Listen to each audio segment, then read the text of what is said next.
Hey, what up, guys? We're doing another Mass Effect video, but this one is going to be about Mass Effect Andromeda.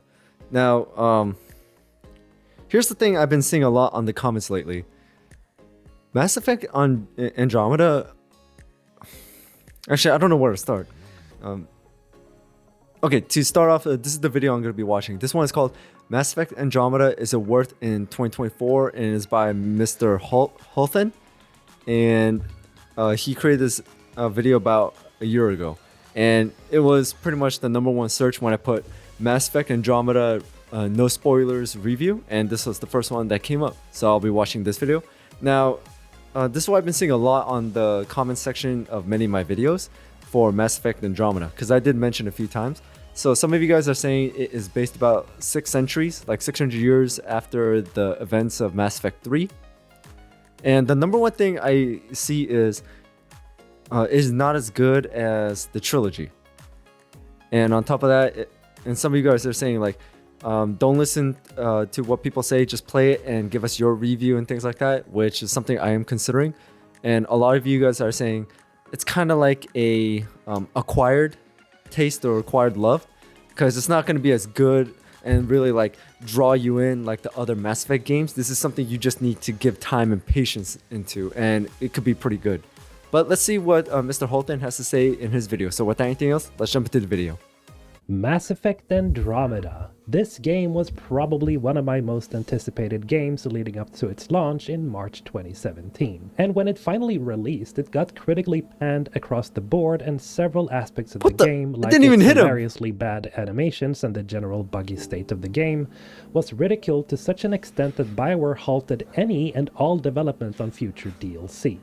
So now, after the release of Mass Effect Legendary Edition and the confirmation that another Mass Effect is in development, and as we're closing in on the 6th year since we first saw Addison's face was tired. Sorry, my face is tired from dealing with everything. I'm asking the question yet again. Is Mass Effect Andromeda worth reinstalling or buying as a first timer? Well, let's... Okay, so here's the thing, guys. To be very clear, I already own Mass Effect Andromeda. It was actually part of the bundle for Mass Effect Legendary Edition. Because like I said, when I bought Mass Effect Legendary Edition, basically what happened was there was a huge sale. It was Mass Effect Mass Effect Legendary Edition. I thought it was only one game, by the way. And it was with... Crap, what game did I purchase it with? I think it was one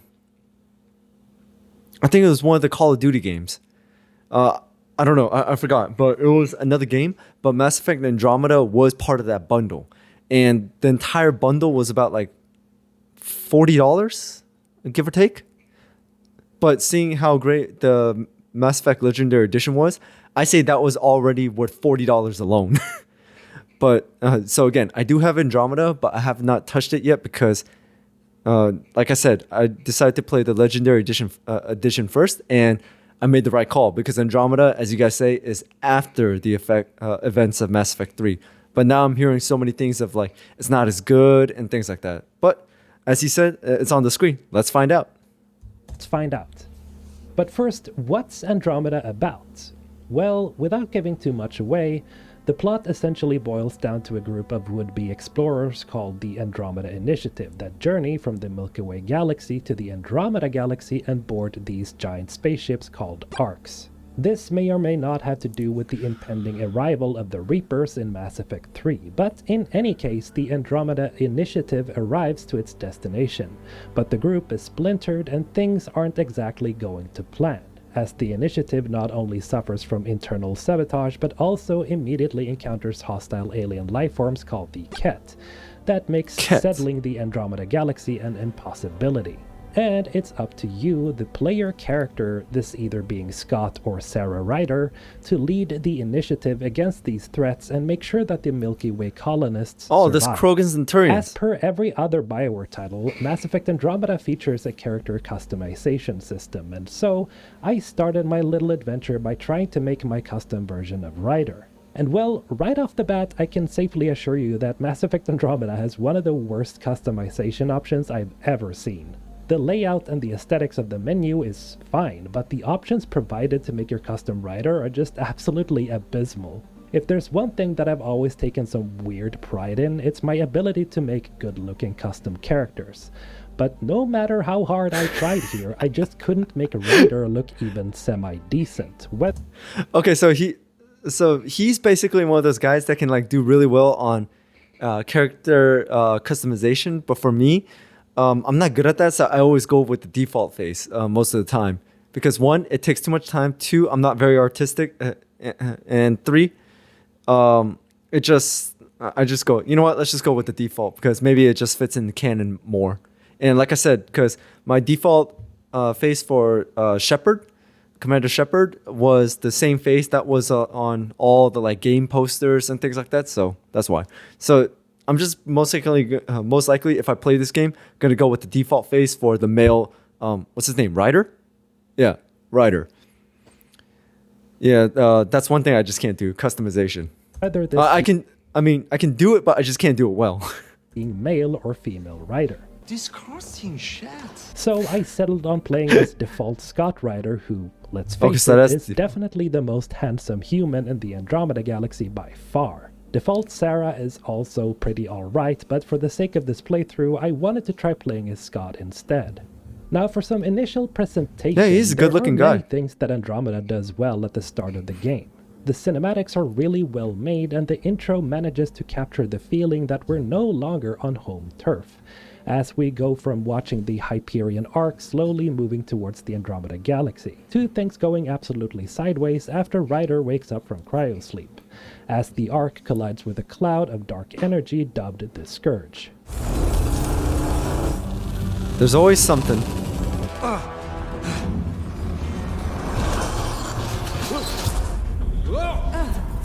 From that point on, it's a rush to get to planetside as we go on our first mission on a completely alien world. Traveling from the Ark to this first world is really seamless, and BioWare really managed to nail this part of the introduction, and crash landing on this alien planet is also a pretty cool sequence. Oh!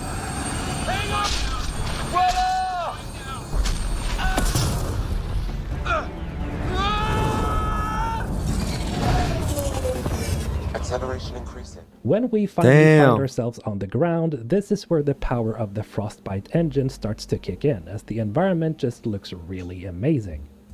Yeah, it really does. Look at that.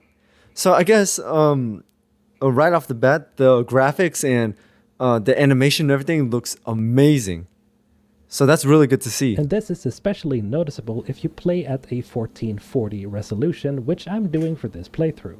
This is an aspect of the game that will keep delivering throughout, as the different planets all mostly have their unique aesthetic, meaning that the environmental designers did an amazing job.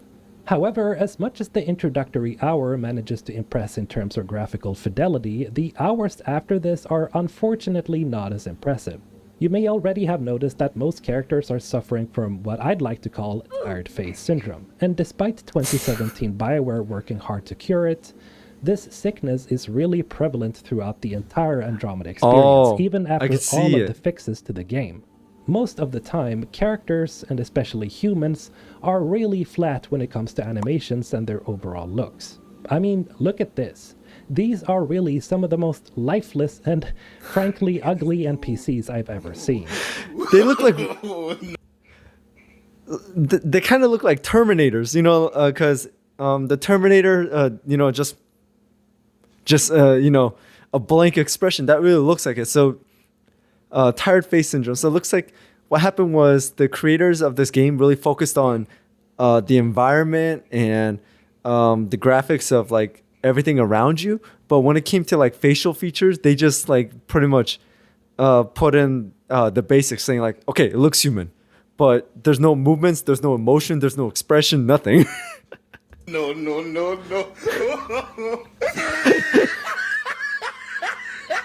And the worst part is that these lifeless expressions Oh my aren't God, that's singled out funny. for wandering NPCs, but you see it with most characters you actually interact with. Hell, even the PB? enemy faction, the Ket, are victims of the same sickness. Sure, you could argue that this is because they're supposed to be emotionless bots, but it's pretty obvious that this syndrome affects really everyone. The only race Okay, to be honest, with. Hell, even the tired face syndrome, as he calls it, actually looks really great on the enemy because it makes it look like they're cold, they're soulless, they will just like kill you, and they have no compassion for you. So actually that fits with the enemy very well. But when it comes to other people, like people on your side, yeah, then there will be something to criticize. Then the That's just enemy me. faction, the Ket, to be emotionless bots, but it's pretty obvious that this syndrome affects really everyone.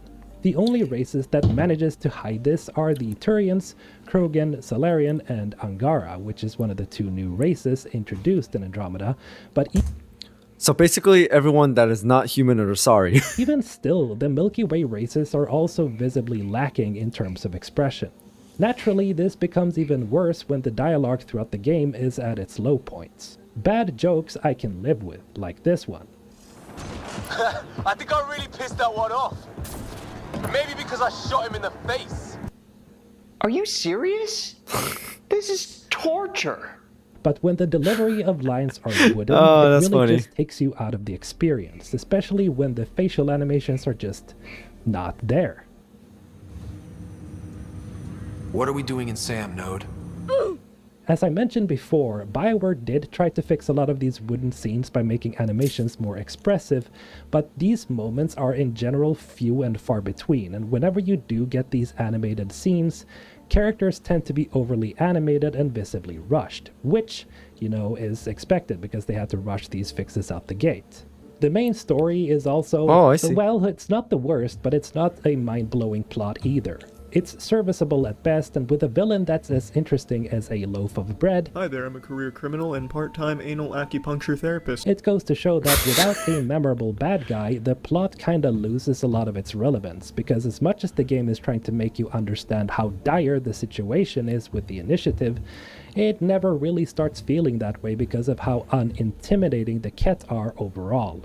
The new race, the Angara, Let me just go back a little. So basically, the Ket are not as intimidating as the Collectors and the Reapers. Oh, okay, so I get it. But, I mean, if the story's good and the gameplay is really good, then I'll still consider it. But, I mean, like, the animation and the graphics are pretty good so far from what I've been seeing. But, you know what? Here, let's just continue and hear what he has to say. My bad. because of how unintimidating the Ket are overall.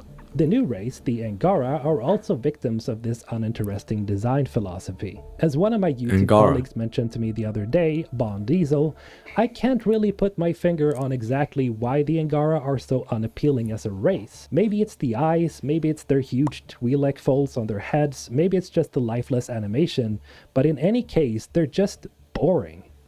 You don't want to be like this. This is disgusting. This is awful in every way.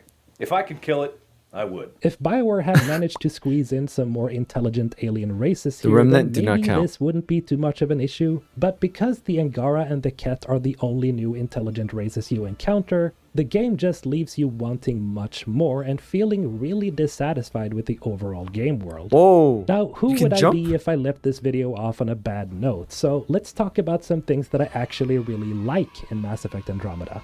You may Wow. have heard that most of the So this guy went from pros and cons to cons first and then pros later. the actual gameplay is pretty good, and hell, I'd even say that a lot of the gameplay is great. To be honest, I had forgotten just how fun the combat is really great. is. At the Oh, earlier okay. stages of the game, sure, it's pretty meh, but as Ryder starts gaining levels and you progressively unlock new abilities, the fighting in this game can really become wild. As a techie build guy myself, I just love setting off combos left and right, and when you're starting to get the hang of it, you can pull off some really satisfying moves, like priming one enemy in one cluster of enemies and then setting off an explosion with one of your detonators. Really? Oh. This is really something that I can't get enough of, and as soon as I hit planetfall in Andromeda, I immediately start hunting for cat and wildlife to murder because it really is just that fun, mainly because of all the ways you can destroy your foes.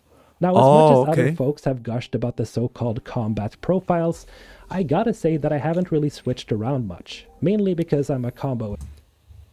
Okay, so it looks like the classes are the same. It's soldier, engineer, adept, sentinel, vanguard, infiltrator, explorer. I think explorer is new. but looks like the classes are pretty much the same, like, you know, biotics or rifles. To be honest, guys, if I had to play this, I might go for soldier again. Explosion kind of player. The ability to switch between combat profiles is cool, for sure, but I do think that it kind of removes some of the replay value since you can just switch between different profiles at any point in the game. Now, the UI is, well, it's another one of those serviceable things. The design is simple and the menu is nice to look at, but the amount of menus can sometimes be overwhelming. I'm also kind of bummed out about the codex not being read to you when you're reading through all the new things in Andromeda. The codex voice reading about the Mass Effect universe was always one of the highlights during downtime between missions in the original trilogy, and this was sorely missed in Andromeda. The Reaper, a myth common to several cultures in the galaxy. Reaper. So guys, I actually did check out the codex and things like that off camera. But now I'm kind of regretting that I didn't put it like during the gameplay, so I do apologize about that, but it was just more of a time constraint. So I hope you guys really do understand. But yeah, it's kind of like an audiobook, so I really liked it. But if they don't have that in Andromeda, yeah, it is kind of a slight letdown. But either way, as long as they like provide the information and answer questions, I'm kind of fine with it, to be honest. Reapers were once imagined as space monsters that consumed entire stars. While we're on the topic of UI and gameplay, I just have to rant a little about the hacking puzzles. These annoying minigames can be found whenever you're trying to gain access to hacking puzzles. Wait, I'm sorry, hacking puzzles? These annoying minigames can be found whenever it kind of looks like Sudoku. you're trying to gain access to remnant monoliths. These being huge technological structures you have to activate to access vaults, which are a big part of the story in Mass Effect Andromeda. The hacking minigames are necessary to complete for some of these monoliths, and they can be a right pain to complete. I won't go too much into why, as there are likely a lot of people. Decrypt the remnant code by assigning glyphs to the grid. No row, column, or highlighted shape can include repeats of same glyph. Oh, okay, so this is... You really got to think on this one. But yeah, it kind of looks like Sudoku in a way. Well, I haven't done Sudoku, but I'm just saying the structure and all that kind of looks the same. People who enjoy solving these, but I absolutely hate them, and I really hope BioWare changes this up into the future because they're... So I guess if you're not into puzzles, this is not you. But for me, I'm kind of in between. I'm good. I do kind of like puzzles and riddles in some games, but if they get like really too difficult or they come out way too often, then I'll just like lose my mind. But let's see. Oh, what's that? Override decryption? Use one remnant decryption key to... Oh, so I guess that's more of a like... Instead of if it's too difficult and you just want to skip it, then I guess they do have that option. Okay. They're simply not that fun to do, especially when you're forced to do them if you don't have one of those remnant decryption keys, which lets you unlock them right away. Once you get access to the various vaults, however, this is probably some of the coolest sections of Mass Effect Andromeda, as you explore these huge, mysterious, artificially created chambers. They're essentially high-tech dungeons containing loot, remnant bot enemies, and platforming sections, and they're always really interesting to explore. My. I find it really cool that you have like some sort of jet booster that helps you jump. So you have that going for you, and also instead of like right behind you, like that third-person view, it's a little bit more out, so you get a more like wide point of view of everything around you. So I really like that. My God. All this for an atmosphere processor? What is this place? Now, relatively early on in the game, after the intro, you unlock the Nomad vehicle, which is essentially a new version of the Mako from the Mass Effect trilogy. Now, I'm probably in a small group of people that think the Nomad is actually more fun to drive than the Mako because of its ability to switch to a climbing mode and a driving mode. But driving this thing is really not the main problem. You see, as much as Andromeda has these vast maps that you can explore, most of these maps mostly feel empty. You will be driving miles and miles without many interesting things to find or engage with, and so the driving in Andromeda quickly becomes a drag.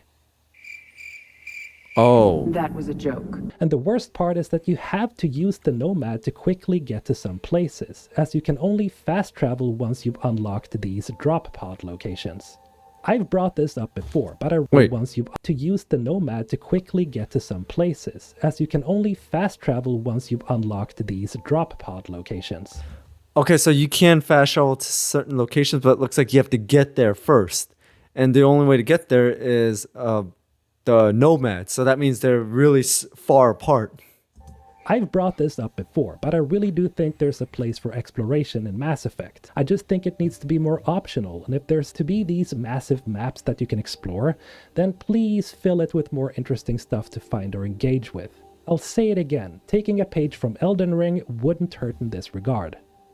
I haven't played Elden Ring yet. That I haven't talked about the main character yet, this being Ryder. And let's just say that despite both voice actors doing a fairly good job, this being Tom Taylorson and Frida Wolf, Ryder is just really not as memorable as Commander Shepard.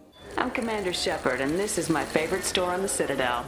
I think part of this has to do with the writing of the dialogue overall, and not so much to do with their performances. Given the chance, I do think, however, that Ryder could be a great protagonist in the future. But to do that, Ryder has to both be given the opportunity to return in another game, as well as have much more impactful dialogue choices. The choice to move away entirely from the Paragon and Renegade system is something that I think was a huge mistake, as the Andromeda dialogue system just doesn't manage to mold right as well as have much more impactful dialogue choices. The choice to move away entirely from the Paragon and Renegade system is something that I think was a huge mistake, as the Andromeda dialogue system just doesn't manage to mold Ryder into a believable figure of authority, which again kills the direness of the situation that the Andromeda colonists find themselves in. Mass Effect Andromeda... You're kidding me. So there's no Renegade or Paragon in Mass Effect Andromeda? So let me get this straight. Because I know that when I played as Paragon in the Mass Effect, there were certain decisions and certain consequences that did happen. And it could have gone either way if I went Renegade or Paragon. But if they take that away in Andromeda, then that means your choices of dialogue, as he said, will not have like a certain amount of weight to it. So that means I could just play Andromeda once and be done with it. So the Andromeda is just like what you want to say instead of like what consequences and decisions you want to make. Oh man, dude, that's a huge loss of points for me, to be honest. Because what I really liked about Mass Effect was the Paragon and the Renegade system, like the dialogue system, because it really did add more weight into what you choose. I know sometimes I went, oh my God, if I go this, but that was the whole point of the game, to like show that you are in a position of leadership and the burden of that is going to be weighted on you. So this one doesn't really sound like it's heavy on that one. It's just, do you want to say this or do you want to say this? Let's move on.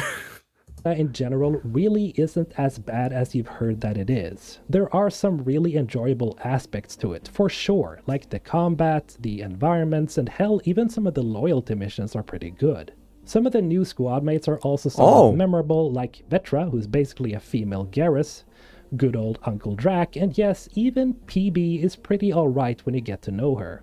But the sounds like they just like made copies of the original, so original characters. So for instance, Drac. Wait, let's have a go. Drac basically is Grunt or Rex. Memorable. Some of the loyalty missions are pretty good. Some of the new squad mates are also somewhat memorable, like Vetra, who's basically a female. Okay, as you mentioned, Vetra is a female Garrus. Garrus, good old Uncle Drac, and yes, even PB is pretty and PB is just like she looks young. So it looks like PB is like a younger sister of Liara, to be honest. Right when you get to know her. But the overall experience gets really bogged down by, at times, ham-fisted dialogue, an uninspired story, and some very problematic animation issues that still linger to this day.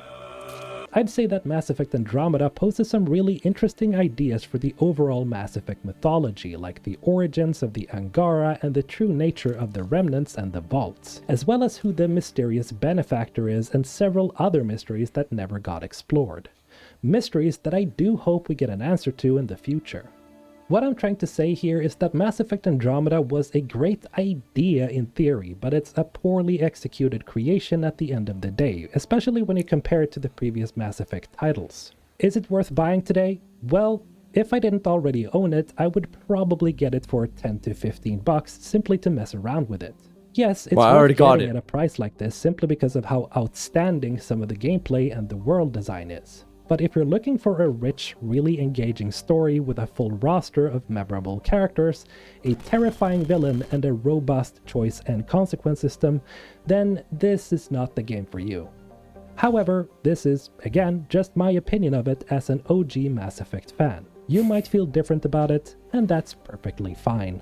As always, have a great day and see you in the next video. Okay, so I'm really happy that I watched that video because that clarified a lot of things. So as he said at the end, it is worth getting in a way, but at only a certain price. So in a way, it kind of sounds like Mass Effect Andromeda is like a boggled down version of the OG Mass Effect trilogy. And from what I've seen in it is, as he said, it's not very heavy on story, dialogue, and you probably won't get as connected to your crew members, just like you did in Mass Effect trilogy, like, you know, Ashley Williams, Garrus, Drex, Liara, EDI, Joker, all those guys, because I got attached to them. But then again, those were 3 games, but however, it was decisions that constantly put us together. So it looks like Mass Effect Andromeda, because it looks like the free roam is a little bit more, how do you say? A little bit more loose and wide and variety compared to the OG Mass Effect trilogy. Because the Mass Effect trilogy, if you look at the map, you can still roam here and there, but only in a controlled area.